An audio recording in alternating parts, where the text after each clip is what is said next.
اسمها داير ما يدور، لو تهل يزيد النور، ليها طلع يعلم الله عاملة فيا. اسمها داير ما يدور، لو تهل. Welcome to part 2 in the Curse of Chiliasm series. In part 1 I was going on about John Nelson Darby, and now I'm going to continue on with his, I don't know what, the guy who followed up from him, called Cyrus Scofield. You might know him via his Scofield Reference Bible, which is an indoctrination book of Zach's Zionist apostate Christians, but I've changed that just to Zians, X-I-A-N-S, because there's nothing Christian about him. But I call him Zach's anyway. And although Zach's would like to portray Scofield as an enlightened, progressive scholar, the fact is, the truth is actually quite opposite. Cyrus Scofield was actually a drunk. He was a bigamist. He deserted his first wife and 2 children. The wife sued for divorce on the grounds of desertion, but before the divorce was finalised, good old Cyrus got remarried anyway, so he was a bigamist. And if you look at on Wikipedia on the Cyrus Scofield page, you'll see a hell of a lot written about him.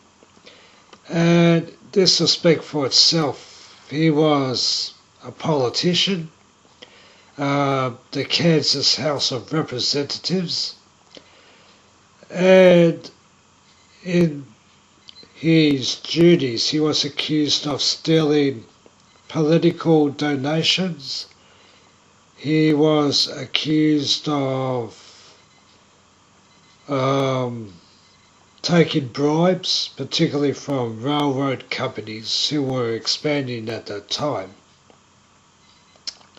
And he was accused of bank fraud. So, you know, you can't really say this guy was, I suppose he was progressive, in a sort of same way as Hillary Clinton is. So, you know, Cyrus Scofield was nothing more than a street hustler. He had expensive tastes. And this reference Bible he rose up, the Scofield Bible, just another money spinner, that's all it actually was. So when you look at it, what is called Christian Zionism, it actually came into existence before Jewish Zionism. And yet, you know, the likes of Darby and Scofield, you know, thought it was their nominated prerogative to serve Jews. Though, to me, it just sounds like they're looking for people to push a scam on.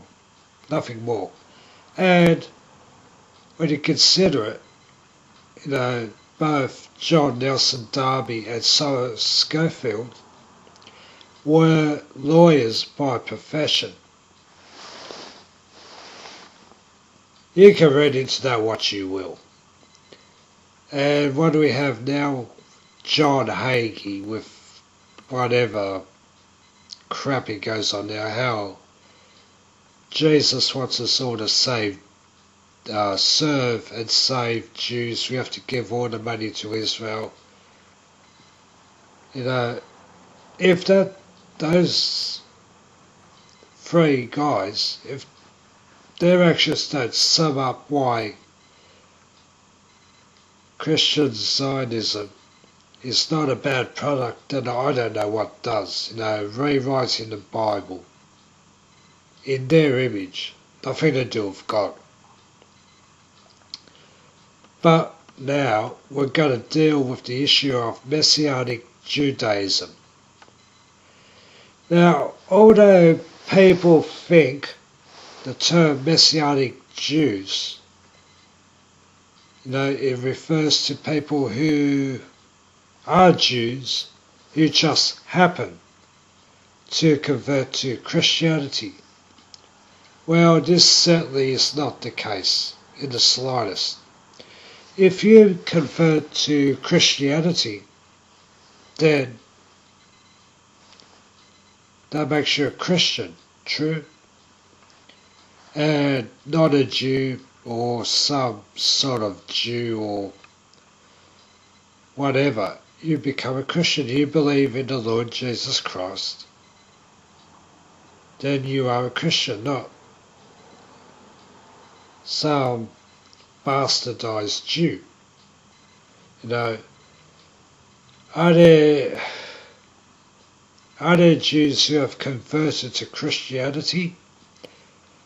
Well, the first and foremost example I can come up with is Brother Nathaniel, who has a YouTube channel, and he is quite outspoken about Zionist Jews and Christian Zionists, and I recommend you take a look at these clips he does for yourself to see how bad they really are.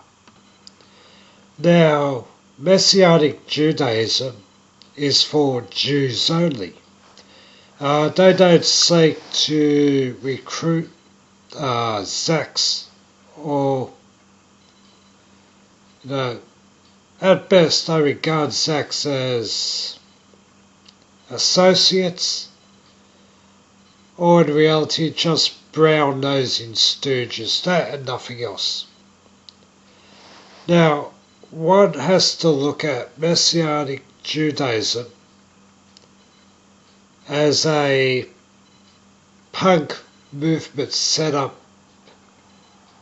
within mainstream Judaism. In Messianic Judaism, Jesus Christ isn't regarded as an aspect of God or having a God aspect of any sort. Rather, he's just a figurehead, a totem. He's just a symbol, so to speak. Much like Sid Vicious was in the punk movement.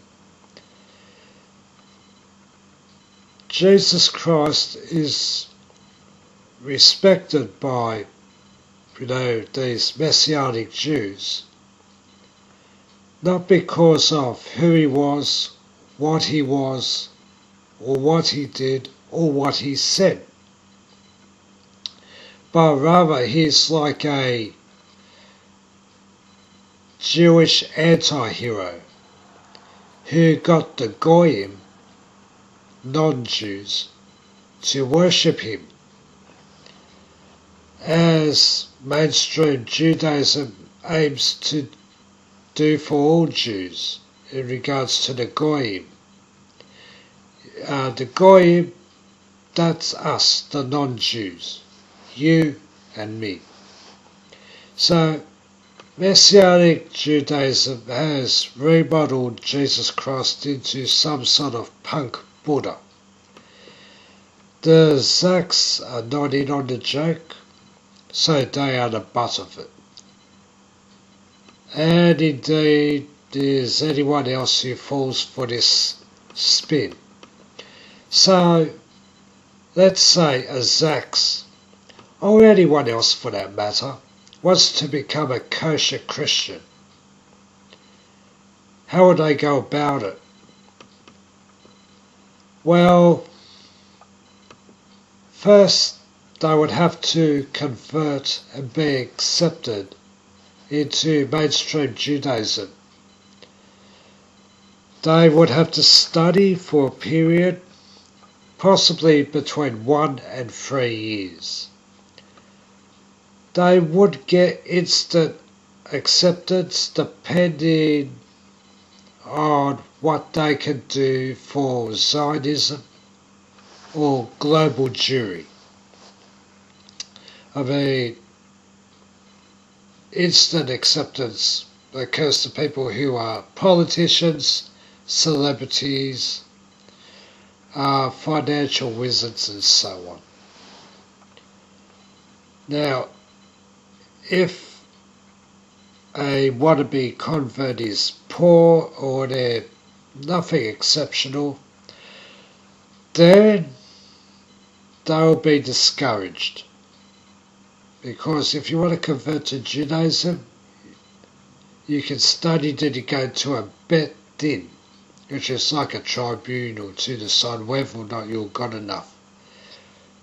If you're rich and famous, yeah, instant success. Well, if you're just some guy, I don't know, selling hot dogs or whatever, then forget it. So, the poor people get told, look, you don't need to convert to Judaism. You can serve Jewry by becoming or remaining a Zax. If someone does convert and they do decide to become a messianic Judaist, then they will finally realise the joke, but won't be able to do anything about it. When you consider how much time you would be putting into it, 1 to 3 years, really could be even longer, possibly. And in that time, you're going to alienate all your non-Jewish friends and relatives. You're going to have all your financial concerns embedded in the Jewish community. I mean, sure, you can bail out, but there's a good chance you're going to bail out with no friends, no money, no nothing. You'd basically have to start your life all over again. Now, the only way they can continue on in this new tribe, in a cloud of self-deceit, they would have to bullshit to themselves every day of the week, and every hour, every minute. It's probably the same way as they did when they were Zionist, apostate, Zians. Just offhand I would say, the Jews do have,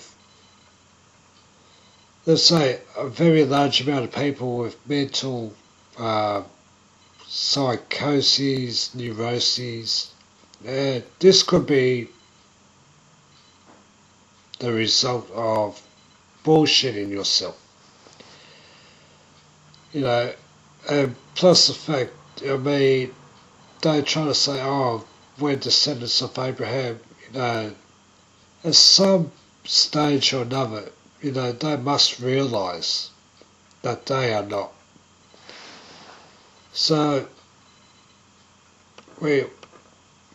next time, we'll continue on, and we have to look at where modern Judaism comes into this. And,